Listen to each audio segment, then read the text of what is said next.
ሰላም እንደምን ቆያችሁ ውድ የሆፕ ቻናል ኢትዮጵያ ተከታታዮቻችን፣ ይህ የሆፕ ወጣቶች ሳምንታዊ ፕሮግራማችን ነው። እንግዲህ ከባለፈው ሳምንት ቀጥሎ የመጡትን ፕሮግራሞቻችን እየተከታተላችሁ እንደሆነ ብዙ እየተበረካችሁባቸው እንደሆነ ተስፋ እናደርጋለን። በእነዚህም ፕሮግራሞች ደግሞ በዝማሬዎቹም በምታገኟቸው በረከቶች ሁሉ የእናንተን ደግሞ ሀሳብ በኮሜንቶች እያገኘን ስለሆነ እግዚአብሔር ይባርካችሁ ልንላችሁ እንወዳለን። እንግዲህ በዚህ ፕሮግራም የኢያሱን መጽሐፍ እያጠናን የምንገኝበት ጊዜ ነው። በዚህ ጥናት ለእናንተም ደግሞ የተባረከ ጊዜ እንደሆነ ተስፋ እናደርጋለን። በባለፈው ሳምንት በአመራርነት ላይ ያሉ ትምህርቶች በሚል ርዕስ ብዙ ግሩም የሆኑ ትምህርቶችን ከኢያሱ እየተማርን ነበረ፣ እንዲሁም ከሙሴ። ከነሱም ደግሞ ብዙ ነገሮችን በተለይ ህፃናትን የምታስተምሩ ወጣት መሪ ሆናችሁ የቤተክርስቲያን መሪ ፓስተሮች ብዙ እንደተማራችሁ እንደተባረካችሁ ተስፋ እናደርጋለን። አሁን በዚህ ሳምንት ደግሞ ሶስተኛውን ትምህርት የምንቀጥል ይሆናል። እንግዲህ በዚህኛው ፕሮግራማችን የአጭር መግለጫ ይኖረናል፣ የውይይት ጊዜም ይኖረናል። ከሚኖሩን ፕሮግራሞች ጋር አብራችሁን እንድትሆኑ እየጋበዝናችሁ ከዚህ በመቀጠል ወደ አጭር መግለጫ እናልፋለን። እግዚአብሔር ይባርካችሁ።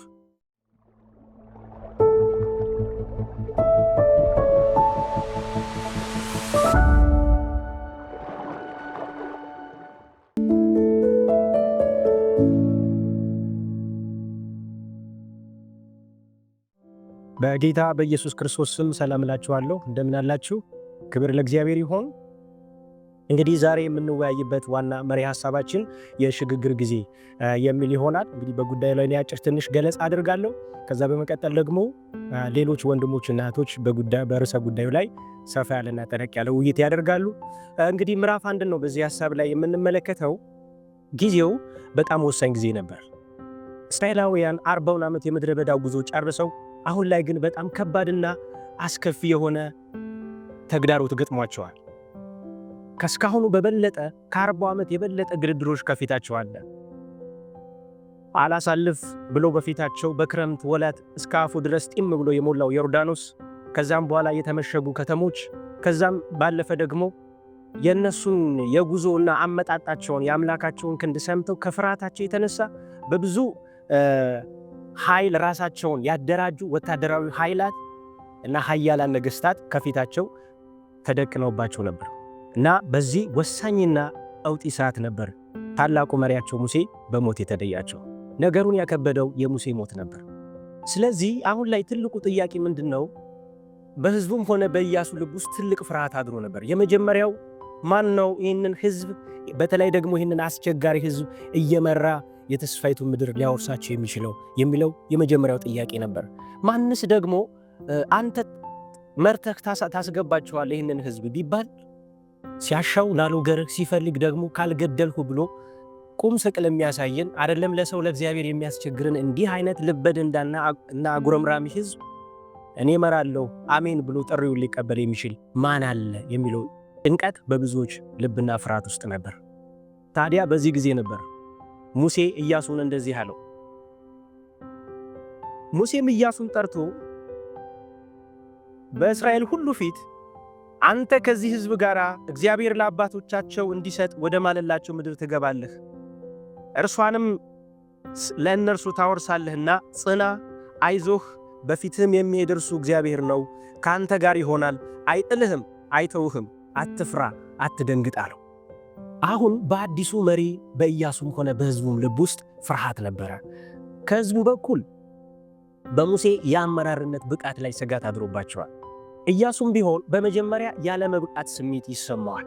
ሲቀጥል ደግሞ ይህንን አስቸጋሪ የሆነ ህዝብ እንዴት ባለ ጽናትና ትዕግስት ይችን የተስፋይቱ ምድር እንደሚያወርሰው ሲያስበው ጭንቅ ሆኖበታል። ለምን? ሙሴ በእነዚህ አመፀኛና አጉረምራሚ ህዝቦች ምክንያት የተስፋይቱ ምድር እንደተከለከለ ያውቅ ስለነበር ማለት ነው። ሶስተኛው ደግሞ ከፊት ለፊቱ ከስካሁኑ የበለጠ ትልልቅ ግድድሮች ከፊት ለፊቱ ገጥሞታል። ታላላቅ ሰራዊቶች፣ የተመሸጉ ከተሞች፣ ዮርዳኖስ፣ በጣም ከስካሁኑ የተለዩ ብርቱ ሰልፎች ከፊት ለፊቱ ስላሉ በብዙ ፍርሃት ህዝቡም ሆነ ኢያሱ ይናጥ ጀመረ። ታዲያ እንደዚህ ባለ ጊዜ ነበር እግዚአብሔር ለኢያሱ ተገልጦ እንደዚህ አለው፣ ባሪያዬ ሙሴ ሞቷል። አሁንም አንተና ይህ ህዝብ ሁሉ ተነስታችሁ ለእስራኤል ልጆች ወደምሰጣት ምድር ይህንን ዮርዳኖስን ተሻገሩ። በሕይወት ዕድሜ ሁሉ ማንም አይቋቋምህም። ከሙሴ ጋር እንደሆንኩ እንዲሁ ካንተ ጋር እሆናለሁ። አልጥልህም፣ አልተውህም። ለአባቶቻቸው እሰጣችኋለሁ ብዬ የማልሁላቸውን ምድር ለዚህ ሕዝብ ታወርሳለህና ጽና፣ አይዞህ፣ እጅግም በርታ፣ አትፍራ፣ አትደንግጥ አለው። መልእክቱ እንዲህ ነበር። በፊትህ የሚቆም እጅግ ብዙ ነገር አለ፣ ነገር ግን አይቋቋምም። የሚታገልህና የሚዋጋህ ብዙ እልፍ ሰራዊት አለ፣ ነገር ግን አያሸንፉም። ለምን? አንተ ይህንን ሕዝብ ለመምራት የተለየ ጥበብ እና ማስተዋል ስላለህ አይደለም። ለምን? ከፊት ለፊቴ የተሰለፈውን ይህንን ኃያል ሰራዊት ኃያላን ነገሥታትንና ሕዝብን የተመሸጉ ከተሞችንና ቀጥሮችንም የመገለባበጥ ኃይልና ችሎት በእጅ ስላለ አይደለም፣ እኔ ከአንተ ጋር ስለሆንኩ ነው አለው። ምክንያቱም እንዲህ ተብሎ ተጽፏል በመዝሙር መጽሐፍ ምዕራፍ 44 ላይ ከቁጥር 1 እስከ 3 እጅህ አሕዛብን አጠፋች፣ በሰይፋቸው ምድርን አልወረሱም፣ ክንዳቸው አላዳናቸውም። ቀኝና ክንድህ የፊት ብርሃን ነው እንጂ ወዳቸዋልና። ጌታ ይባረክ። ምድሪቱን የምትወርሰው በእጅህ አይደለም፣ በክንድህ አይደለም፣ በክንዴ ነው፣ በእጄ ነው። በብርታት አይደለም፣ በብርታቴ ነው። ስለዚህ አትፍራ፣ የፊቴ ብርሃን ሞገስ ይሆናል፣ ከፊትህ ይሄዳል፣ አትፍራ ብሎ አበረታው። ወዳጆቼ የእግዚአብሔር አይዞህ ከሰው አይዞህ እጅግ ይለያል። እሱ በርታ ሲል ያበረታል፣ ጽና ሲል መጽናት አለ። የእርሱ አትፍራ ፍርሃትን ከልብ መንቅሮ በማውጣት ድፍረትንና እምነትን ይሞላል። ታስታውሳላችሁ ጌታ ኢየሱስ ክርስቶስ ደቀ መዛሙርቱን ወደ ማዶ ወደ ቅፍርናሆም ተሻገሩ ብሎ ካዘዛቸው በኋላ በባህር ላይ እየሄዱ ሳለ ሌሊቱን ሙሉ በማዕበል ሲነጣቸው አደረ እና በሌሊቱ በአራተኛው ክፍል ጌታ ኢየሱስ ክርስቶስ ወደ እነሱ ሲመጣ ምትሃት ነው ብለው ፈርተው ነበር። እርሱ ግን እዛ ስፍራ ላይ ደን ስናነብ ሊያልፋቸውም ይወድ ነበር ተብሎ ስለ እርሱ ተጽፏል። ፈርተው ስለነበር ነው እንጂ ወደ እነሱ የመጣው እሱ በማዕበል እየተመቱ እያለ ጥሏቸው ይሄድ ዘንድ አስቦ ነበር ማለት ነው። ለምን? ተሻገሩ የሚለው የአፉ ቃል እንደሚያሻግራቸው ያውቅ ነበርና ነው። ተሻገሩ የሚለው ቃል ብቻውን ያሻግራል። ጌታ ኢየሱስ ክርስቶስ በታንኳ አብሮ ኖረም አልኖረም ቃሉ ግን ከእነርሱ ጋር እስካለ ድረስ እንደሚሻገሩ ያውቅ ስለነበር ያልፋቸው ይወድ ነበር። እርሱ ተሻገር ያለውን ማዕበል አያስቀረውም። ሂድ እለፍ ያለውን ጎርፍ አይወስደውም። ጎርፉ እየደነፋ ማዕበሉ እየተናወጠ ይሻገራሉ። እንደዚሁ ሁሉ በሕይወታችን በሚገጥመን ትልልቅና ትንሽ በሚባል ፈተናና ግድድሮች ወቅት ትልቁ ጥያቄ ነገሩ ይቻላል፣ ይሆናል፣ ይታለፋል፣ ይዘለቃል የሚለው ሳይሆን እግዚአብሔር ከኛ ጋር ነውን የሚለው ይሆናል ማለት ነው። ምክንያቱም እግዚአብሔር ከኛ ጋር ካለ ማን ይቃወመናል ተብሎ ተጽፏልና።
እግዚአብሔር አምላክ በምን መልኩ ባርኮናል። በሕይወታችን የተለያዩ በረከቶች አሉ አይደል? ትናንሽ ከምንላቸው ጥቃቅን ብለን ከምናስባቸው ነገሮች ጀምሮ ትልልቅ የምንላቸውን በረከቶች ብንቆጥር ቁጭ ብለን ብንዘረዝር ባሳለፍነው ዘመን ሁሉ ባሳለፍነው ዕድሜ በብዙ በረከቶች አምላክ ባርኮናል እንደ ፈቃዱ።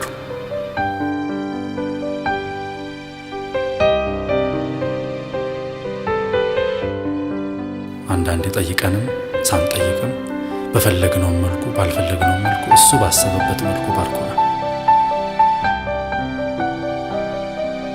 እና ከዚህም በኋላ የሚመጣው ዘመናችን ዕድሜያችን ሁሉ ደግሞ የበለጠ የእሱን በረከት የምናሰላስልበት፣ ቁጭ ብለን የምንቆጥርበት፣ እሱንም የምናመሰግንበት ጊዜ እንዲሆንልን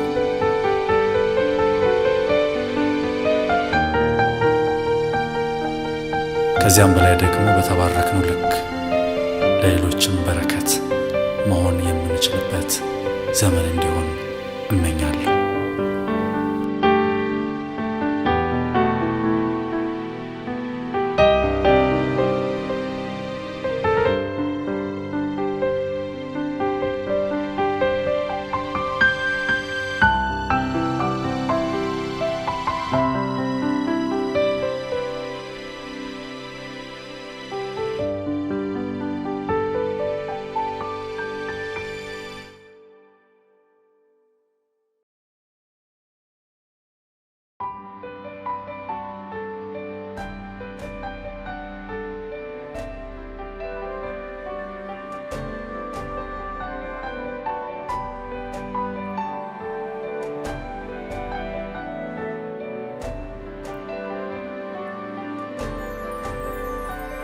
ባርኮቴን ቆጥራለሁ እዘረዝራለሁ ያደረክልኝን አውቄልሃለሁ። ወደ ልቤ ጓዳ በሞገስ ገብተሃል። ባልወደድኩ ጊዜ ቀድመህ ወደኸኛል።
እመሰክራለሁ በእጆች መዳፍ ላይ ቀረጽከኝ አውቃለሁ።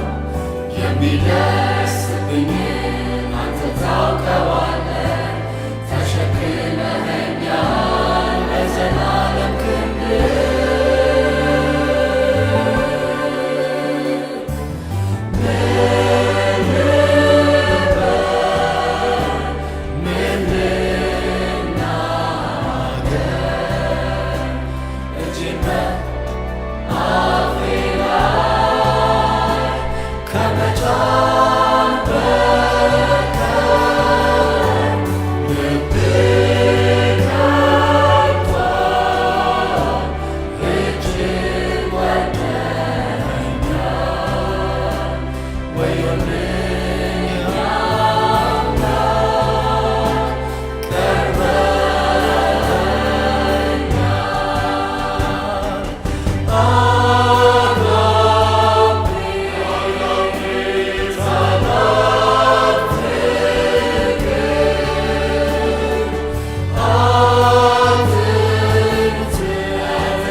ሰላም እንደምን ቆያችሁ ውድ የሆፕ ወጣቶች ፕሮግራም ተከታታዮቻችን፣ ይህ በየሳምንቱ ወደ እናንተ የሚቀርበው የሆፕ ወጣቶች ፕሮግራማችን ነው። እንግዲህ ይህ ፕሮግራም የሚዘጋጅላችሁ በትንቢት ቃል የወንጌል አገልግሎት በዕዝራ ሴሚናሪ ዘርፍ ከሆፕ ቻናል ኢትዮጵያ ጋር በመተባበር ይሆናል። እንግዲህ እያጠናን ያለነው የኢያሱን መጽሐፍ በሚል ርዕስ ጠሊቅ የተሰኘ ትምህርት ነው። የባለፈው ሳምንት የሁለተኛ ትምህርትን ተከታትለን ነበረ። በአመራርነት ላይ ያሉ ትምህርቶች የሚል ነበረ። ምናልባት ይህንን ትምህርት ማግኘት የምትፈልጉ በስልክ መተግበሪያ በአይፎንም ሆነ በአንድሮይድ በአይኦኤስ ወይም በአንድሮይድ ታገኙታላችሁ። ዕዝራ ሴሚናሪ የተባለ አፕሊኬሽን አለን። እዛ ላይ ኤስኤስኤል የሚለው ጋር ስትገቡ የኢንቨርስ የሚል ትምህርት አለን። እዛ ውስጥ እነዚህ በጣም ጥሩ የሆኑ ትምህርቶችን ታገኛላችሁ ማለት ነው። እንደገና ደግሞ የሚቀረጹትን ፕሮግራሞች ማግኘት ከፈለጋችሁ በዩቲዩብ ቻናላችን ሆፕ ቻናል ኢትዮጵያ አማሪክ ብላችሁ ገብታችሁ ልታገኙ ትችላላችሁ ማለት ነው። ስለዚህ ወደ ዛሬው ውይይታችን እንገባለን። እንደተለመደው በተለያዩ እንግዶች ወንድሞችና እህት ዛሬ ወደ እናንተ ቀርበናል። እነሱን ዛሬ ላስተዋውቃችሁ እወዳለሁ። በዚህ በኩል ወንድሜ ይድነቃቸው አለ፣ እህቴ ሊዲያ እና ወንድሜ አቤኔዘር አለ። እንኳን ደህና መጣችሁ። እሺ እንግዲህ የኢያሱን መጽሐፍ ነው እያጠናን የምንገኘው ማለት ነው። የዛሬው ርዕሳችን ሶስተኛው ትምህርት ሆኖ የሽግግር ጊዜ ይላል እና ምዕራፍ 1 ነው የምንጀምረው ዛሬ የኢያሱን ምዕራፍ 1 ማለት ነው። እና በዚህ ሰዓት የኢያሱን ታሪክ በጣም ጠልቀን እየገባን የምንመለከትበት ነው። ከዚህ በፊት የነበሩት ትምህርቶች ላይ የኢያሱን ታሪክ ገና መሪ ሊሆን ሲል ከሱ በፊት የነበረው መሪ ማን ነበረ? ሙሴ አይደለ? ከሙሴ ጋር የነበረውን ኤክስፒሪየንስ ነበረ እያየን ስንመለከት የነበረው እና ስለ አመራርነትም የተመለከትነው እሱን ነበር።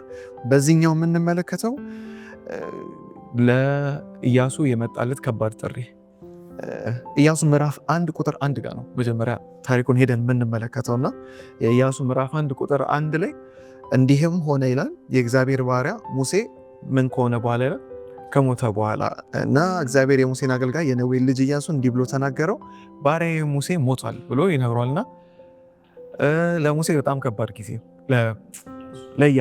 ለኢያሱ ከባድ ጊዜ ነው። ምክንያቱም ሮል ሞዴሌ ነው፣ በቃ ከተለዋለሁ ብሎ ያሰበው ሰው መሪ ምን ሆነበት? ሞተበት እና ለሱ ከባድ ጊዜ ነበረ።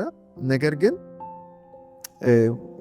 እግዚአብሔር ከእሱ ጋር እንደሚሆን ቃልም እየሰጠው እንመለከታለን አይደለ? በምዕራፍ 1 ላይ ይህንን ስናገር አሁን ወደ እናንተ ማቅረብ እፈልጋለሁ እና የመጀመሪያውን ጥያቄ አቤኒ ወደ አንተ ነው የማቀርበውና እግዚአብሔር አሁን በዚህ ሰዓት እንድትለማመድ እያደረገ ያለው ክህሎት ምንድን ነው? ምናልባት መሪነትም ሊሆን ይችላል፣ ግን እየከበደም ያለ ሊሆን ይችላል። ግን አሁን እያለማመድ ያለ ነገር ምንድን ነው? እንደገና ደግሞ ከእግዚአብሔር ጋር ያለን ግንኙነት እንዴት ነው እያሳደገው ያለው? ይህን ታሪክ ከኢያሱ ጋር እስቲ አስተያየት መልስም። እግዚአብሔር ባርካማ እዚህ ጋር እንግዲህ ስለ ኢያሱ ነው የሚናገረው። እንደው ምናልባት ምዕራፍ 31 ላይ ዘዳግም 31 ላይ ሙሴ ኢያሱን ሲያናግረው የነበረበት ከዛም በኋላ በመቀጠል ደግሞ ምዕራፍ 1 ላይ ደግሞ ሁኔታውን ሲያያይዘው እዚህ ክፍል ላይ እንመለከታለን እና ያው እንደው ስለ ኢያሱ እንድናነሳ እፈልጋለሁ። እንግዲህ ኢያሱ የተመረጠበት ጊዜ እና የተመረጠበት ሰዎች እንዲመራበት የተመረጠበት ከባድ ህዝብና ከባድም ደግሞ ጊዜ ነው። ምናልባት በቂ ነኝ ብሎ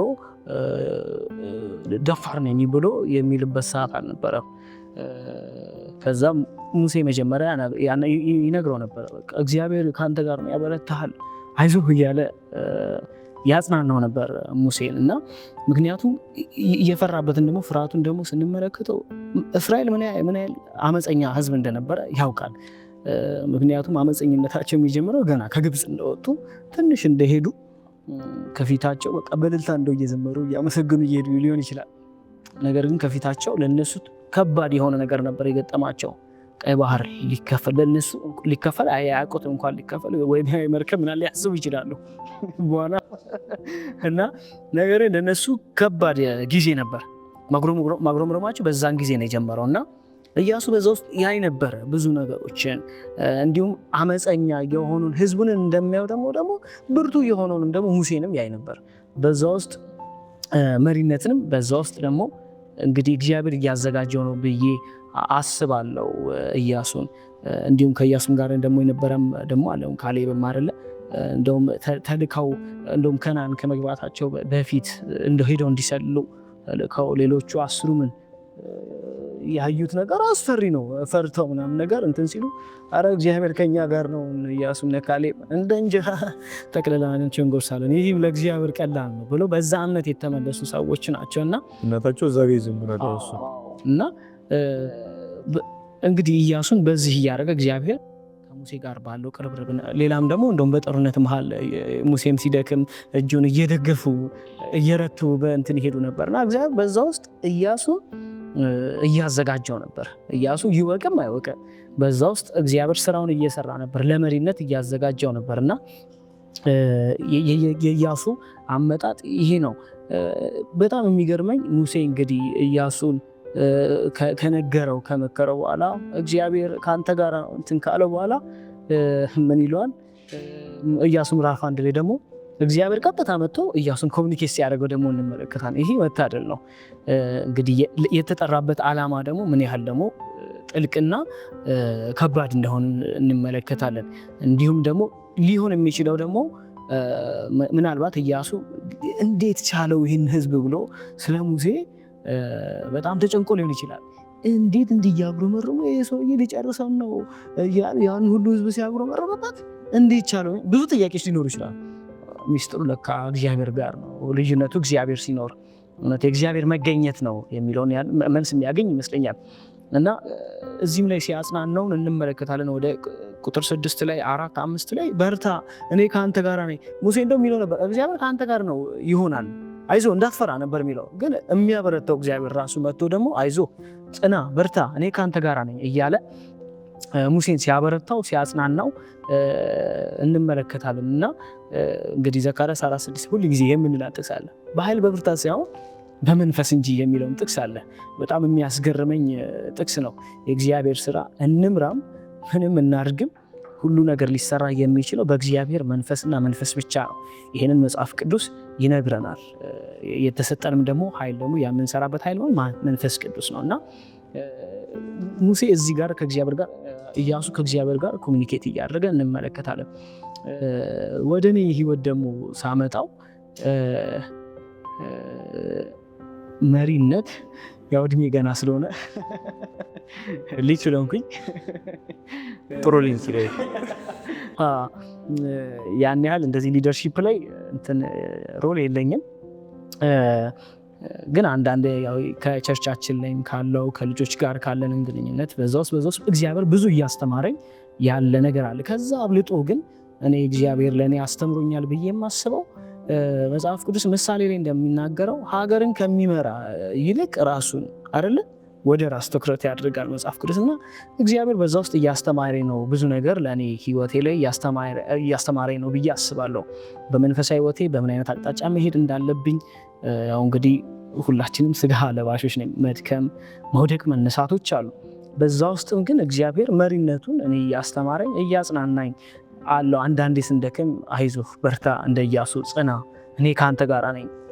ምናልባት ሁላችንም ዩኒቨርሲቲ ተማሪዎች ነን።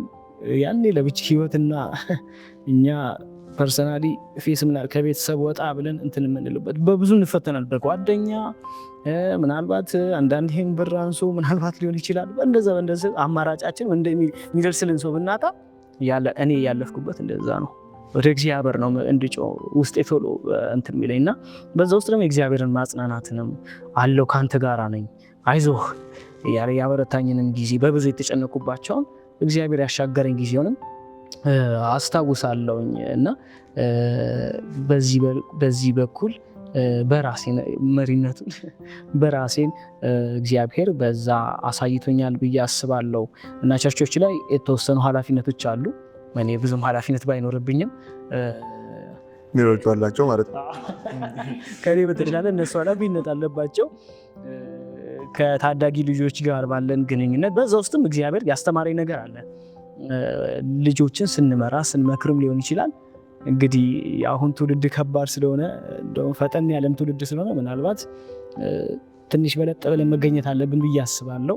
በመንፈሳዊ ነገር እግዚአብሔር ጸልዬ ነው እኔ እንትን የምለው አወራቸዋለሁ ከእነርሱ ጋር ለመዘመርም መዝሙር ለማጥናትም ብንገናኝ ያው ጸሎት አድርገን ነው የምንጀምረው። የተወሰነ ጊዜያችን ለጸሎት እንሰቃለን አሳልፈን እና በዛ ውስጥም ቃል ስንነጋገር እግዚአብሔር ቃልን ይሰጠኛል። እኔ ጠይቄ ነው የምቀርበው እና እግዚአብሔር በዛ ውስጥም ደግሞ ሲያስተምረኝ አይቼዋለሁ። እንዴት እነሱን መምከር ሳለብኝ ያው መካሪ ሆኜ አይደለም እድሜን እንዳልኳችሁ ትንሽ ነው እና መካሪ ሆኜ አይደለም፣ ግን እንግዲህ የሚመክረው ደግሞ የእግዚአብሔር ቃል ስለሆነ እነሱ ለመክር የተሰጠኝ ቃል እኔን ሲመክረኝ ደግሞ ሲያጽናናኝም አያዋለሁ እና እኔ በእንደዛ አይቼዋለሁ። እግዚአብሔር ይባርከው። ብዙ ጊዜ ያው አቤል ትንሽ ነኝ ቃል ብዙ ጊዜ ግን ማንን ትልቅ ለማስባል ነው እኮ አንድም እሱ በእግዚአብሔር አይን ሁሉም እኩል መሆኑ በጣም ደስ የሚል ነገር ነው። ታናሽ የተባሉትን ደግሞ ሲጠቀም ደግሞ በጣም የሚገርም ነው። ኢቭን ኢየሱስ ራሱ ሰው ሆኖ ራሱ ትንሽ ነህ ተብሏል። ላይክ ተንቆም ያውቃል። ኢቭን ገርሟቸው የሆነ ሰዓት ላይ እነሱ ጠፍቶባቸው ሄደው ተመልሰው ያገኙት ጊዜ ራሱ በቃ ምሁር የተባሉት አይደለ? በቃ ቤተክርስቲያን ምናልባት አሁን በእኛ ጊዜ 40 ዓመት ምናምን ቤተክርስቲያን ውስጥ አገልግሎ የሚያውቁ ሰዎች መሀል እነሱ በቃ ጤን የሚያደርጋቸው አይነት ጥያቄ እየጠየቃቸው ነበር እንደማለት ነው። እነ ዮሲያስን በ8 ዓመታቸው ንጉሥ ተብሎ እስኪቀመጡ ድረስ ግን የእግዚአብሔር አብሮነት አይደል ከሁሉም ነገር በላይ የሆነው ኢያሱም ታሪክ ላይ የምንመለከተው ይህንን ነው።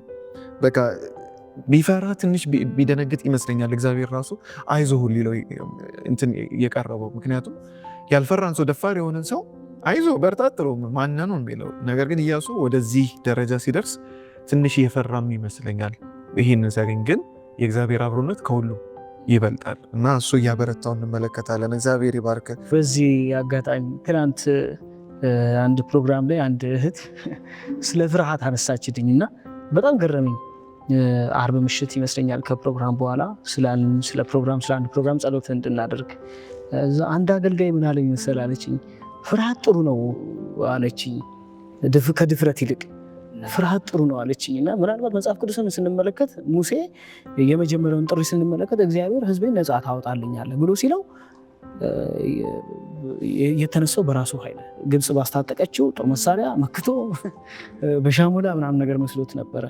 ግን ምክንያቱም እሱ ላይ የተጫነበትን ነገር ስላለ ከልጅነቱ ጀምሮ በፈርዖን ቤት ነበር ያደገው እና የመሰለው መጀመሪያ ህዝቡን ሊያስለቅቅ የሚችሉ በጦርና በመሳሪያ ነበር ቢሰራ። ኢቭን ሲሞክር እንኳን እንደዛ የራሱ ዕብራዊ የሆነ ሰው ራሱ ነው ስደትን ያመጣበት አይደለ ከፈርዖን ቤት እንዲወጣ ያደረገው። ግን የእግዚአብሔር ነገር ደግሞ ሊሰራ የሚችለው ቅድም ያልነው በቃ በኃይል አይደለም በብርታት ያልነው በመንፈስ ያልነው እግዚአብሔር ሙሴን በእረኝነት ስንት ዓመት አቆየው? 40 ዓመት ከዛም በላይ አይደለ? ያን ሁሉ እግዚአብሔር ግን ምን ሲልለት ነበር? ግብጽ ያስታጠቀችውን እያንዳንዱን ቴክኒክ ሲመስልን እግዚአብሔር ድጋሚ ሲመጣ ሙሴን እንዴት ነው ህዝቤን አሁን ሄደ አልችልም ጌታ ሆይ ፈሪ ነው የሆነው። ያ ድፍረቱ ነው የጠፋው እና የእግዚአብሔር ስራ በጣም የሚያስገርመኝ እንግዲህ የዓለም ጠቢባኖችን ለማስናቅ እኛ ሞኞችን መረጠ ነው የሚለው መጽሐፍ ቅዱስና የእግዚአብሔር ስራ በዚሁም ያስገርመኛል። አንችልም ያሉትን በራሱ ኃይል ያስችላቸዋል። ፊልጵስዩስ 4:13 ነው አይደለ? ሁሉም በሚያስችለኝ በክርስቶስ ሁሉም እችላለሁ። ያ ነው በጣም ከሚገርመኝ ነገር ጋር አሁን ወደ ሊዱ ልምጣና ወደ ሁለተኛው ጥያቄ። ይህን ብቻ ዝም ብሎ አልነገረውም። ኢያሱ ምዕራፍ 1:8 ላይ ስታነቡ እንዳይፈራ ያደረገበት ምክንያት አንድ ነገር ነበረ። ምንድነው እሱ? ወደ ቀኝም ወደ ግራም አትበል ካለው በኋላ የዚህ ህግ መጽሐፍ ከምንህ አይለይ ይላል፣ ከአፍህ አይለይ፣ ነገር ግን የተጻፈበትን ሁሉ ትጠብቅና ታደርግ ዘንድ በቀንም በሌሊትም አስበው፣ የዛን ጊዜ መንገድ ምን ይላል? ይቀናልሃል፣ ይከናወንልህም። የሚከናወንልህ ምን ስታደርገው ነው? ይህን ቃል ከአፍህ አይለይ፣ በቀንም በማታም ምን ስታደርገው? ስታስበው፣ ስታሰላስለው። አሁን ልክ ይህንን ትእዛዝ ለመታዘዝ ራሱ እንዴት ነው የምንችለው? ሲጀመር ወደ አንቺ የማመጣው ጥያቄ ሊዱ ይህንን ትእዛዝ እንድትከተይ ምናልባት እንደዚህ የእግዚአብሔር ትእዛዞች ብዙ ይኖራሉ እና ይህንን ቃሌን አንብብ አይደለ? ምሳሌ ላይ በጣም ብዙ ጥቅሶች እናገኛለን። መዝሙረ ዳዊት 119 ላይ ደግሞ ዳዊት ራሱ ያለው ስለ ትእዛዛቶች እንዳለ የተናገሩ ነገሮች አሉና ይህንን እንድትታዘዥ የሚረዳሽ ነገር ምንድን ነው? እንደገና ደግሞ ከእግዚአብሔር ጋር ያለሽ ግንኙነት እንዲቀጥል የሚረዳሽ ልምድ አለ ወይ ልምድ አለሽ ወይ? እሱን ብታጋሪ። እግዚአብሔር ባርክ። ወደ ጥያቄ ከማለፌ በፊት ይህንን መጽሐፍ ስናጠና ስለ ኢያሱ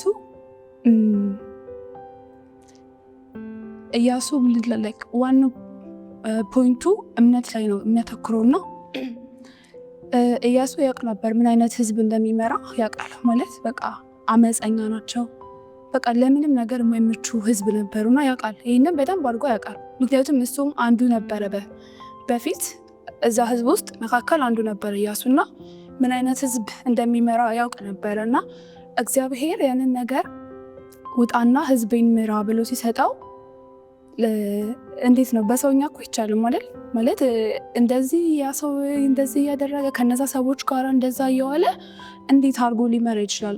በሰው አይቻልም። እና እግዚአብሔር ደግሞ ያንን ሲሰጠው ምን አድርጎ ነበር? ተስፋ ቃል ገብቶለት ነበረ አይደል እንዴ? ከሙሴ ጋር የነበርኩኝ አምላክ ካንተም ጋር እሆናለሁ ነበር ያለው እና በምትሄድበት መንገድ ሁሉ ምንድን አደርጋለሁ ሲለው ነበረው። በቃ መንገዱን ሁሉ እንደሚያቀናለት እግዚአብሔር ተስፋ ቃል ገብቶለት ነበርና ያንን ለመቀበል ደግሞ ኢያሱ ምን ያስፈልገው ነበር? እምነት ያስፈልገው ነበርና ይሄ ደግሞ ከሱ የመጣል አልነበረም ከእግዚአብሔር የመጣ ነውና ይህን ሳነብ ከተማርኩት የመጀመሪያው ዋናው ፖይንት ምንድነው? በቃ እምነት የሁሉ ነገር መሰረት እንደሆነና እግዚአብሔር ደግሞ የገባውን የተስፋ ቃል የሚፈጽም አምላክ እንደሆነ። ብዙ ተስፋ እኮ ይሰጠናል አይደል እንዴ? ለጊዜው ይሆናል፣ ግን እግዚአብሔር የሚሰጠን ተስፋ ቃል ግን ዘላለማዊ እንደሆነ እና ያንን ምድር እንደሚወርሱ ቃል ገብቶላቸው ነበርና በጣም ይህን እያነበብኩ የተገረምኩኝ ነበረ። ወደ ጥያቄው ስመጣ ያው መጀመሪያ ሊሆን የሚችለው ጸሎት ነው አይደል እንዴ? በደንብ ምን ማድረግ አለብን? በደንብ መጸለይ ያለብን። ቅድም እንዲሁም ስናወራ ነበር ዲስከስ ስናደርግ ሶስታችን እግዚአብሔርን ምን ማድረግ መጀመሪያ እግዚአብሔርን መውደድ ይቀድማል። ለመታዘዝ እግዚአብሔርን መጀመሪያ መውደድ ይቀድማል። እግዚአብሔርን የምንወደው ደግሞ በደንብ ስናውቀው ነው።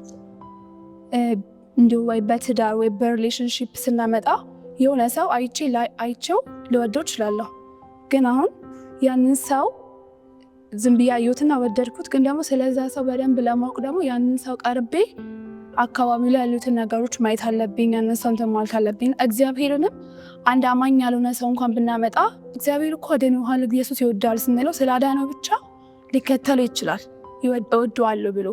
ግን መውደድ ማለት ያ ብቻ አይደለም። እየተጠጋ ቃሉን በገለጥን ባየን ቁጥር በደንብ ስለ እግዚአብሔር እናውቃለን።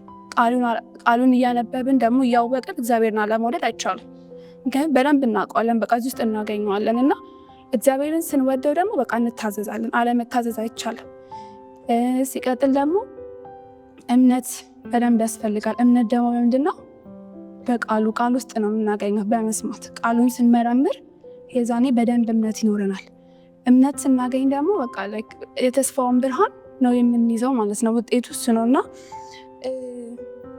ያው በልምምዴ ያው የሆንኩት ሳይሆን ማሸግ የምፈልገው ነገር ነው እና ብዬ የማስበው በትንሹ እንኳን እስከ 10 እስከ 15 ደቂቃ እንኳን በቀን የመጸለይ ልምድ ቢኖረን ብዬ አስባለሁ። ሁለተኛ ነገር ደግሞ ቃሉን መመርመር ነው እና ምንድነው የሚለው? እንዲያውም መዝሙር 119:11 ላይ ቃልህን በልቤ ሰወርኩ ነው የሚለው እና ሁልጊዜ እግዚአብሔር ቃል በልባችን መሆን እንዳለበት ይነግረናል። ሌላኛው ደግሞ ቃሉን መስማት ብቻ ሳይሆን ደግሞ ማድረግ አለብን፣ በተግባርም ማሳየት አለብን እና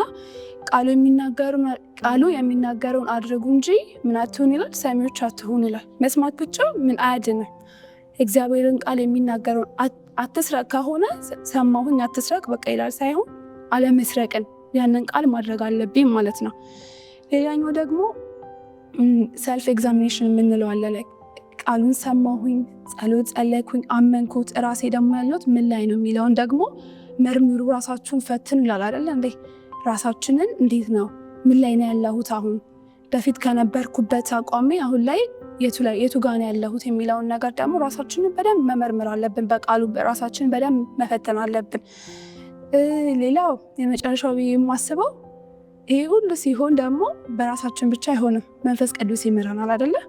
በቃ ከምንም በላይ ደግሞ ዋናው ምንድነው በመንፈስ ቅዱስ መመራት ነው። ምንም ስናደርግ በቃ ቃሉ ካለ ጸሎቱ ካለ እምነቱ ካለ በራሳችን የምናደርገው ነገር የለም። ኢያሱ እኮ እንደዛ አይደለም ሲያደርግ ነበር አይደል? በራሱ በሰውኛ እኮ የማይቻል ነበረ አይደል እንዴ? ሰራዊቶቹ ምን ነበረ በቃ የታጠቁ ሙሉ ትጥቅ ይዘው ምን ብለው በቃ ነበርኩ ሲጠብቁ የነበሩት አይደል እንዴ? የእስራኤላውያን ግን ስለ ሰራዊትነት ምንም አያውቁም። በቃ እነሱ ዝም ብለው ብቻ መሄድ ነው መሄድ ነው። ግን ይሄ እኮ በሰውኛ በጣም ከባድ ነው። ላይክ እግዚአብሔር እንትን ሲል ነው ይሄ የሚሆነው እና መንፈስ ቅዱስ በውስጣችን ሲኖር ይሄ ሁሉ ነገር ይደረግልናል። እና ምንድነው ዮሐንስ 16:3 ላይ በቃ በራሳችን እንዳልሆነ በእያንዳንዱ መንገድ መንፈስ ቅዱስ እንደሚመራን ይናገራል። እና ይህንን በህይወቴ ለማድረግ ከኢያሱ መጽሐፍ ላይ ተምሬያለሁ። በጣም እግዚአብሔር ይባርክሽ። በጣም ብዙ ነገር ነው የምንማረው። አንዱም ግን በጣም ከሀሳቤን በደንብ ከገዛው ሀሳብ መዝሙረ ዳዊቱ ጥቅስ 119:16 ላይ የሚለው ምንድነው? ራሱ ጥቅሱ አንተን እንዳልበድል ቃልህን በልቤ ሰወርኩ ነው የሚለው። በልቤ ደበቅኩኝ እንደማለት ነው። አንድ ነገር ስደብቁ እንዴት ነው የምታረጉት? እዚህ አድርጌ መቼም ደበቅኩ አይባልም። ይሄ ነገር አይደለ ገብቶሃል። የሆነ ነገር ሸፍነበት ከስር በደንብ በቃ የሆነ ወደ ጓዶ በደንብ ወደ ውስጥ ነው የሚሆነው አይደለ? ማንም እንዳያገኘው ነው የሚፈለገው። ያንን ለማድረግ ብዙ ነገር ማንሳት ይጠይቃል። ከብዙ ነገር ስር ማድረግ ይፈልጋል። የኛም ኃጢአት እንዳንሰራ አይደለ? መንገዳችን እንዲቀና እዚህ ላይ የሚናገረው መንገዳችን እንዲቀና ከፈለገ በቃ መሰረቱ ይሄ ነው። በዚህ ዘመን ያለን ልጆች በተለይ በዚህ ዘመን ያለን ሰዎች ትልቁ ችግራችን ይሄ ይመስለኛል። ለዚህ ቃል ቦታ የምንሰጠው በጣም ትንሽ ነው፣ በጣም ሲበዛና ኃጢአትንም ማሸነፍ ያቃተን በዛ ምክንያት ይመስለኛል። ብዙ ጊዜ መናገር ይቀለናል ማለት እናጥና ማጥናት አለብን ማለቱ ይቀለናል። ግን ገብቶ ስንት ሰዓት ሙሉ በቃ ሰዓቱን ራሱ እስካናቀው ድረስ ምናምን ማስኬድ በጣም ነው የሚከብደን። እኔ ይከብደኛል። የራሴን ነው የምናገረው እዚህ ጋርና የብዙዎቻችንም ነው ብዬ ደግሞ አስባለሁ። እና መንገድ የሚቀነው የሚከናወነው በእግዚአብሔር ፊት ሞገስ የምናገኘው ይህንን ቃል ስናገኘው ነው። ልክ ለኢያሱ እንደተባለው በቀንና በሌሊት ብታሰላስል በቃ አሰላስለው ነው። እና ይህን እንድናደርግ ደግሞ እግዚአብሔር ይርዳን እውነት እንዲሆንልን ማለት ነው። እና ከዚህ ጋር ተያይዞ ደግሞ ወደ ምዕራፍ 1 መጨረሻ አካባቢ በጣም የሚገርም ጥቅስ እናገኛለን። እነዚህ እስራኤላውያን ናቸው እንደሚያስብል አይነት ጥቅስ ነው የምናገኘው። እና ወደ እድሜ እየመጣሁኝ የመጨረሻ ጥያቄ ነው ወደ አንተ ሳቀር፣ ህብረት በጣም ወሳኝ ነው። ህብረት በጣም ወሳኝ ነገር ነው። እግዚአብሔር ብቻችንን ማዳን ይችል ነበር፣ ግን ህብረትን ይፈልጋል። በህብረት እንድንድንለት ደግሞ ይፈልጋል። ምክንያቱም አንዳንድ አድርጎ ወይ በግሩፕ ሊያስወጣቸው ይችል ነበር እግዚአብሔር፣ ግን በህብረት አወጣቸው። የዚህ ሰዓት ላይ ቁጥር 17 እና 18 ነው የምናነበው። ምን ይላል? በሁሉም ለሙሴ እንደታዘዘን እንዲሁ ለአንተ ደግሞ ምን እንላለን? እንታዘዛለን። ብቻ አምላክ እግዚአብሔር ከሙሴ ጋር እንደነበረ ከአንተ ጋር ይሁን። ከዛ እንደውም ከባድ ነገር ይናገራሉ። በትእዛዝም ያመፅ ሁሉ የምታዘውንም ቃል የማይሰማ እርሱ ይገደል። ብቻ ጽና፣ አይዞ አሉትና አንድም ትንሽ የሆነ ጠብታ ውሸትም የቀላቀሉበት ይመስለኛል። ምክንያቱም ለሙሴ በሙሉ ልባቸው አልታዘዙ አይደለ? ያልታዘዙባቸው በጣም ብዙ ጊዜያቶች ነበሩ። ግን እንታዘዝላለን ብለው በቃ በድፍረት ተናገሩ። ግን እዚህ ጋር እንደምንመለከተው ከዚህ በኋላ ያለውን ታሪክ በተለይ ስናይ ልባቸው ወደ መታዘዝ የመጣበት ጊዜ ነው የምታዩት። የኢያሱን ታሪክ ስታነቡ የሆነ ያህል ስታዩት እና እዚህ ሰዓት ላይ ሲናገር ህብረት ወሳኝ እንደሆነ እናያለና አንተ በህብረት ስትሰራ በተለይ በአገልግሎት ብዙ ቦታ ትኖራለህ እና ብዙ ህብረቶች ውስጥም ኖረሃል ብዬ አስባለሁ። እና በህብረት ስትሰራ ፈተናዎችን በጸሎት መጋፈጥ ምንድን ነው ጥቅሙ? ወይም ደግሞ ፈተናዎችን እንዴት ነው በጸሎት የምትጋፈጠው? ህብረት ደግሞ ምን ያህል ማተር ያደርጋል? ምን ያህል ወሳኝ ነው? እንደገና በአንድ ሀሳብ ማለት ነው በአንድ ሀሳብ ህብረት ማድረግ ምን ያህል አስፈላጊ ነው? እንደገና ደግሞ የኢያሱ ህብረት የእግዚአብሔርን ጥሪ ማስፈጸም ላይ ምን ያህል ጥቅም አለው ብለህ ታስባለህ? እሺ አመሰግናለሁ አማኒ። ህብረት በጣም እውነት ነው አስፈላጊ ነገር ነው እና የኢያሱና የሙሴን ታሪክ በምናይበት ጊዜ ኢያሱ ከሙሴ ጋር በጣም በቅርበት ሆኖ ያይ ነበረ። የሙሴን እያንዳንዱ የሚወስናቸውን ውሳኔዎች የሚያደርጋቸውን ነገሮች በሙሉ በቅርበት በደንብ ይመለከት ነበር እና ኢያሱ ከሞተ በኋላም ሙሴ ከሞተ በኋላም ኢያሱ በሚተካበት ጊዜ ያ ቅርበት ብዙ ነገሮችን ኢንፍሉዌንስ አድርጎታል። ማለት ሲያይ የነበረው ነገር ጥሩ ተጽዕኖዎችን አድርጎበታል እና ቁጥር 5 እንደውም ምዕራፍ 1 ቁጥር 5 ላይ በምታዩበት ጊዜ ምን ይላል? በህይወት በምትኖርበት ዘመን ሁሉ ማንም አይቋቋምህም፣ ከሙሴ ጋር እንደነበርኩ ሁሉ ካንተም ጋር እሆናለሁ፣ ከቶ አልጥልህም አልተውህም። እና ኢያሱ በቃ ሙሴ ሞቷል፣ ስለዚህ ከዚህ በኋላ አንተ ነህ መሪ የምትሆነው ህዝቡን የምታሻግረው ሲለው በጣም ከባድ ነበር ለኢያሱ። ምክንያቱም ሙሴ በበረሃ በምድረ በዳ ነበር ሲመራቸው የነበረው አይደለ? ኢያሱ ደግሞ አሁን ከዚህ በኋላ ብዙ ጦርነቶችን ነው አሻግሮ ከናን የሚገቡት። ያ ማለት አስቡት፣ ኢያሱ ነው፣ ከዛ በኋላ በምድረ በዳ የነበረ ህዝብ ነው። ጦርነት ምንም እንኳን ምንም የሚችሉ ይሄ ተራ ውጊያ እንኳን ማድረግ የማይችሉ ባሪያ ነበሩ።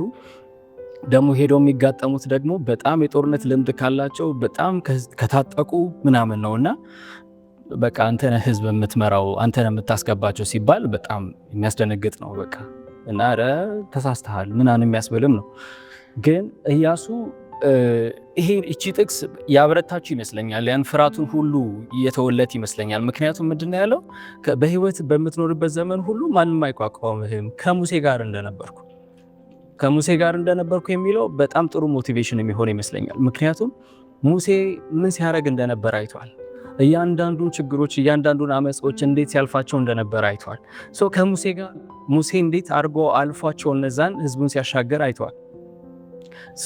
ከሙሴ ጋር በነበረው ቅርበት እሱም ተበረታቷል። እንደ ሙሴ ከሙሴ ጋር እንደነበርኩ አንተም ጋር እሆናለሁ። ገባችሁ አይደል? እና ወደኛ ህይወትን በምንመጣበት ጊዜ እያንዳንዳችን የሚኖረን ህብረት አንዳንድ ጊዜ በህይወታችን የሚያጋጥመን የሆነ ታይም እኮ እኛም የሆነ ማለት ሳማን ያለፈበት እኛም የምናልፍበት የሆነ ነገር ይኖራል አይደለ? እሱ ያለፈበትን ነገር ግን ስናይ እሱ ያን ጊዜ እንዴት እንደተሻገረ ስናይ ለኛ ብርታት ይሆናል። ግን ህብረት ጥሩ ሆኖ ሳለ ብዙ አይነት ህብረቶች ደግሞ አሉ። ማለት ጥሩ ተጽዕኖ የሚያሳድር ህብረት አለ፣ መጥፎ ተጽዕኖ የሚያሳድር ህብረት አለ። እሱን መምረጥም ከጌታ እንድትርቅ የሚያደርግ ህብረቱን መምረጥ አለብን። ማለት ክርስቶስን ማዕከል ያደረገ ህብረቶች ላይ መሳተፍ አለብን እና እኛን ይበልጥ ወደ እግዚአብሔር የሚያቀርቡ ህብረቶችን ማለት ነው።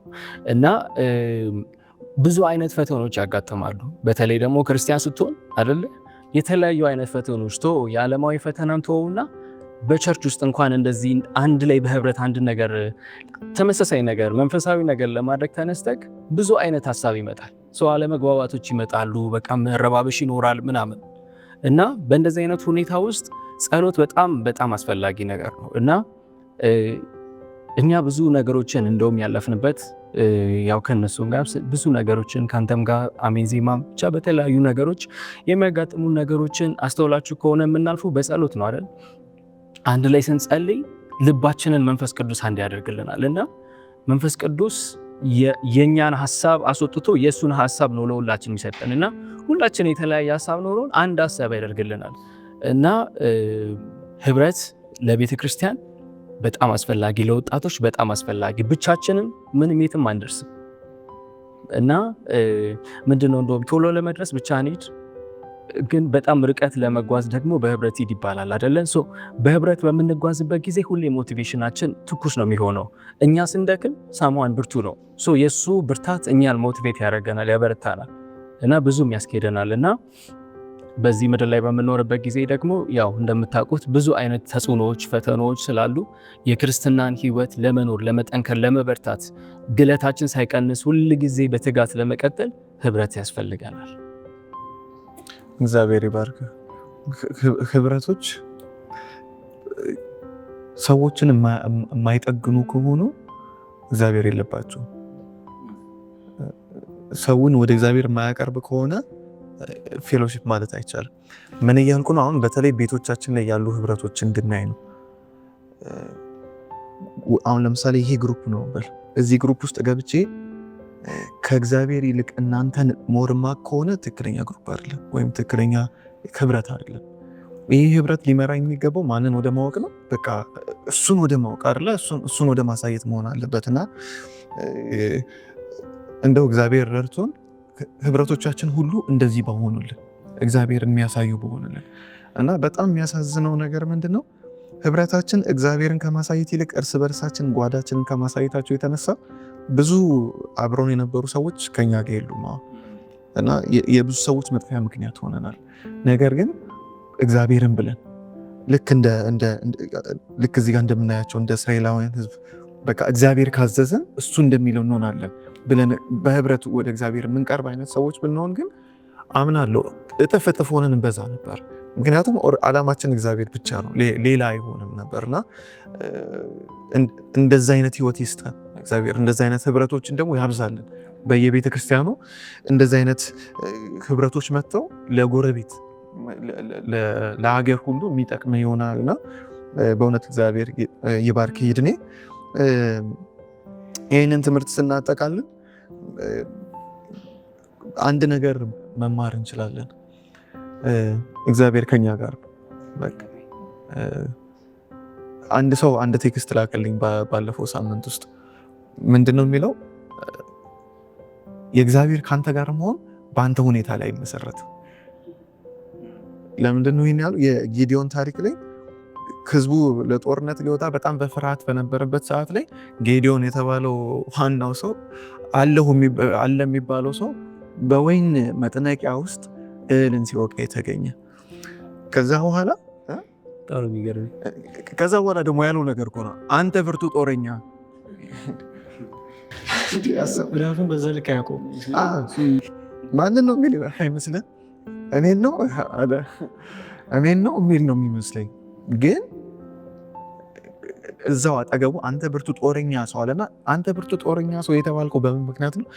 እግዚአብሔር ከአንተ ጋር ነው እና ሁኔታችን አይደለም የእግዚአብሔር ከኛ ጋር መሆን የሚወስነው። ጭራሽ እሱ ይገርመናል። እግዚአብሔር ቅዱስ ሆኖ እኛ ኃጢአተኞች ጋር መጥቷል። ይሄ ነው እኮ ትልቁ መልእክት አይደለ? በቃ ወንጌል ይሄ ነው። ከዚህ ሌላ አይታየኝም። አንተ ኃጢአተኛ ሆነ ቅዱሱ እግዚአብሔር ከኃጢአት ጋር መነካካት የማይችለው እግዚአብሔር ከአንተ ጋር ሆነ። ስለዚህ የኛ ሁኔታ አይደለም የሚወስነው። የኢያሱ ራሱ ቃል የገባለት ነገር፣ ኢያሱ የፈለገ ነገር ቢያደርግ ከእግዚአብሔር መራቅ እንደማይችል ታውቃላችሁ። ኦልሬዲ ተነግሮ በቃ አልተውህም፣ እስከ ጥግ ድረስ ይሄድልሃል። ለምን ክዶ አይሄድም ነበር? በቃ ግን እግዚአብሔር አልተውህም እስከ መጨረሻው ድረስ አብሬ ነኝ አለውና በዚሁ ስናንጠቃልል ምናልባት ይህንን የምትመለከቱ ተመልካቾቻችን እየፈራችሁ ያላችሁበት ተስፋ የቆረጣችሁበት ሁኔታ ካለ አይዟችሁ፣ እግዚአብሔር ከእናንተ ጋር ነው። ትልቅ ነገር ሊያወርሳችሁ፣ ትልቅ ነገር ሊሰጣችሁ ያላሰባችሁትን እናንተ በቃ ይሄ ነገር አይሆንም ያላችሁበት ከዚህ በኋላ እንዴት እሆናለሁ የመራኝ ሙሴ የምትሉት አይነት ነገር ከዚህ በፊት የነበረው ሙሴ ሞቷል የምትሉበት ነገር ካለ እግዚአብሔር ይችላል። እግዚአብሔር ስለሆነ ሌላ አይደለም፣ እግዚአብሔር ስለሆነ። ምናልባት ይህንን ስናገር አንዳንዶች የተዘጋ የትምህርት እድል ልታስቡ ትችላላችሁ። ያጣችሁትን ነገር ለማግኘት አስባችሁ ይሆናል። እግዚአብሔር እያለ ያለው እሱኛውን ብቻ አይደለም። እነዚህ ነገሮች አስፈላጊ ሆነው የኔና የእናንተ ግንኙነት የኔና የእናንተ ሪሌሽንሺፕ የሚስተካከልበት ጊዜ ይመጣል ነው እያለ ያለው። ስለዚህ ተስፋ አትቁረጡ። ልክ ለኢያሱ እንደተናገረው ኢያሱ ምዕራፍ 1 ቁጥር 7 ነገር ግን ጽና፣ እጅግ በርታ፣ ባሪያዬ ሙሴ ያዘዘህን ሕግ ሁሉ ጠብቅ፣ አድርገው፣ በምትሄድበትም ሁሉ እንዲከናወንልህ ወደ ቀኝም ወደ ግራም አትበል። ስለዚህ ወደ ቀኝ ወደ ግራ የሚያስብሉ ነገሮች በሞሉበት በዚህ ዓለም ኢየሱስን ብቻ እያየን እሱን ብቻ ፊት ለፊታችን ላይ ያስቀምጣል እስከ ከነአን ድረስ እስከምትመጣው ከነአን ከእሱ ጋር የምንገናኝበትን ከነአን ድረስ አብረን እንድንሄድ እግዚአብሔር ይርዳን። ይህንን ስንል ግን እንደዚሁ ብቻ ልንተዋቸው አልወድም። አጭር ጸሎት ጸልየን ይህንን የውይይት ጊዜያችንን እንዘጋለን። እንጸልይ። በሰማይ ያለህ አባታችን ሆይ እናመሰግንሃለን። እንደ አጋጣሚ እዚህ ተገናኝተን ይህንን ስላልተወያየ እናመሰግንሃለን። ይህንንም የሚመለከቱ ወንድም እህት፣ ማንኛውም ሰው በአጋጣሚ ወደዚህ ቪዲዮ ስላልመጡ እናመሰግንሃለን። የተዉትን ህይወት ተስፋ የቆረጡበትን ህይወት በቃልህ እኔ አብሬያችሁ ነኝ አይዟችሁ ብለህ ልታስቀጥል ስለመጣህላቸው እናመሰግናለን። ይህን ለሚመለከቱ ብቻ አይደለም በዚህ ላለነውም ጌታዊ ይሄ ያንተ ቃል ስለሆነ እጅግ አድርገን እናመሰግናለን። እኛም ደግሞ ጸንተን አንተን እያየን መበርታት እንድንችል አንተ አግዘን። ስላስተማርከን፣ ስለተናገርከን በህይወታችንም ደግሞ ልትሰራ ስላሰብከው ነገር እናመሰግናለን። ቀሪውን ጊዜና ሰዓታችን ሁሉ ለአንተ አሳልፈን ሰጠን። ይህን ሁሉ ጠየቅንህ በወደደን መውደዱን በሞቱ በገለጸልን በልጅህ በኢየሱስ ክርስቶስ ስም አሜን። እንግዲህ ተመልካቾቻችን ይህንን ቃል አስባችሁ ምናልባት ፖዝን ማድረግ የምትችሉ ከሆነ ፖዝ አድርጋችሁ ወደ ኢያሱ መጽሐፍ ሄዳችሁ ምዕራፍ 1 ለራሳችሁ ደግሞ እንድታነቡት እንድታሰላስሉት ይህንን ጊዜ እንሰጣችኋለን። ከቀሪ የሆፕ ወጣቶች ፕሮግራሞች ጋር አብራችሁን ሁኑ። እግዚአብሔር ይባርካችሁ።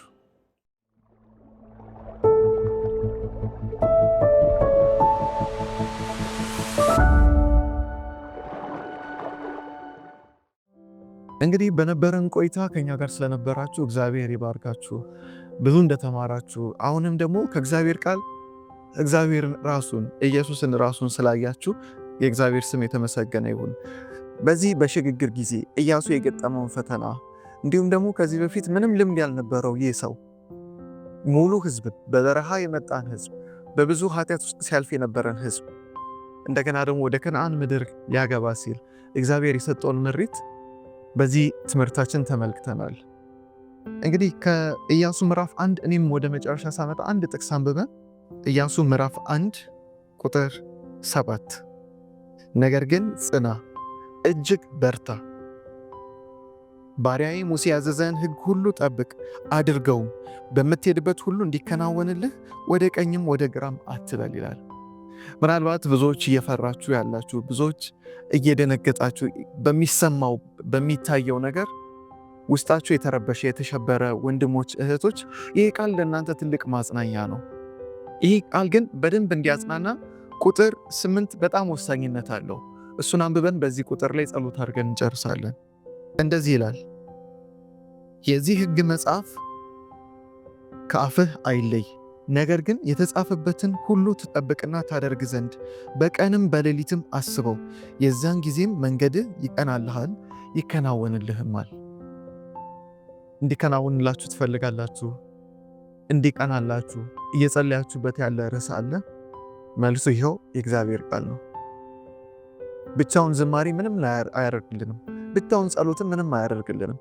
ይሄ ቃል ግን በውስጡ ያለውን ብናስብ፣ እንደውም ቃሉ ምን ይላል? በቀንም በሌሊት ብታሰላስለው። ብዙ ነገሮችን በቀንና በማታ እናስባለን። እስቲ የእግዚአብሔርን ቃል ደግሞ በየዕለቱ እናስብ። ጠዋት ስንነሳ ትዝታችን ቃሉ ቢሆን፣ ማታ ስንተኛ ትዝታችን ቃሉ ቢሆን ምን ያህል እንደሚከናወንልን ምን ያህል እንደምናተርፍ አስባችሁ ታውቃላችሁ? ስለዚህ ይህንን እንድታደርጉ አሁን ወደ ጸሎት ጋብዛችኋለሁ። በዚህ ጸሎት የደከማችሁበት የጸሎት ህይወት፣ ቃሉን የማንበብ ህይወት፣ ወደሱ የመቅረብ ህይወት በዚህ ቃል መሰረት እንዲታደስ እንደገና ልክ ኢያሱ እንዲከናወንለት በፈራበት ጊዜ እግዚአብሔር ምሪትን የሰጠውን ይህን ቃል በህይወታችን ላይ እናውጃለን። እንጸልይ። በሰማይ የምትኖር ውድ አባታችን ሆይ እናመሰግንሃለን። ይህንን ቃልን ስለላክልን እናመሰግንሃለን። የሚፈውሰውን የሚጠግነውን የፈራውን የሚያበረታውን ይህንን ልዩ ቃልን ስለሰጠን እናመሰግንሃለን። ጌታ ሆይ ደግሞ በዚህ ቃል ውስጥ አንተን ማየት እንድንችል ወደ አንተ መቅረብ እንድንችል አንተ አግዘን። ጌታ ሆይ ምናልባት ደክመን ከሆነ ቃልን ማንበብ ሰልችተን ከሆነ እባክህ ጸጋህን አብዛለን። እንደገና ወደ አንተ እንድንቀርብ እንድንበረከክ፣ ሌላ ብዙ ከምንፈልጋቸው ነገሮች በላይ ቃልህን እንድንፈልግ በቃል ውስጥ ያለውን አንተን እንድንፈልግ አንተ አግዘን። እንዲሁም ደግሞ ለብዙዎች ፈውስ ሊሆን የሚችለው ልክ ቃልህ እንደሚለው ቃሉን ልኮ ፈወሳቸው ከመቃብርም አፋፍ አዳናቸው እንደሚል እኛንም ደግሞ እንድትፈውስን ጌታ ሆይ ወደ አንተ እንድታቀርበን እንለምናለን።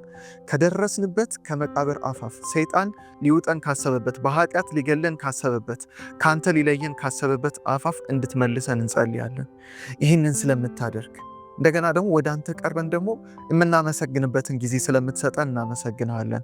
ምናልባት ይህንን ቪዲዮ የሚመለከት ወንድሜ እህቴ በድካም ውስጥ ካሉ በብዙ ኃጢአት ውስጥ ካሉ ቃልህ ብቻ ጌታ ሆይ ሌላ ማንም አይደለም፣ ቃልህ ብቻ ከዛ ኃጢአት ውስጥ ያወጣቸው እንደሚችል በቃል ውስጥ የተገለጠው ኃይል በሞትህ የተገለጠው ኃይል ብቻ ሊያድናቸው እንደሚችል እንድትገልጥላቸው ለምንሃለሁ።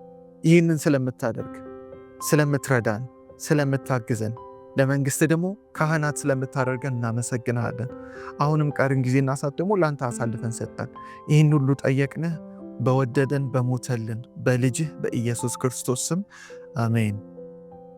እንግዲህ ተመልካቾቻችን ስለነበረን ጊዜ እግዚአብሔር እጅግ አድርገን እናመሰግናለን። ሳምንታዊው የሆፕ ወጣቶች ፕሮግራማችን ይህን ይመስል ነበር። ከቀሪ የሆፕ ቻናል ኢትዮጵያ ፕሮግራሞች ጋር አብራችሁ እንድትሆኑ እየጋበዝን፣ ምናልባት ይሄ ቪዲዮ ካመለጣችሁ በሆፕ ቻናል ኢትዮጵያ አማሪክ የተሰኘው የዩቲዩብ ቻናል ላይ ይህንን ራሱ ቪዲዮ ሙሉ ያገኙታል። ለሚኖራችሁ ሀሳብ አስተያየት ሁሉ ከታች በምታዩት አድራሻ አስተያየታችሁን እንድትለግሱን እንጠይቃችኋለን። እግዚአብሔር ይባርካችሁ።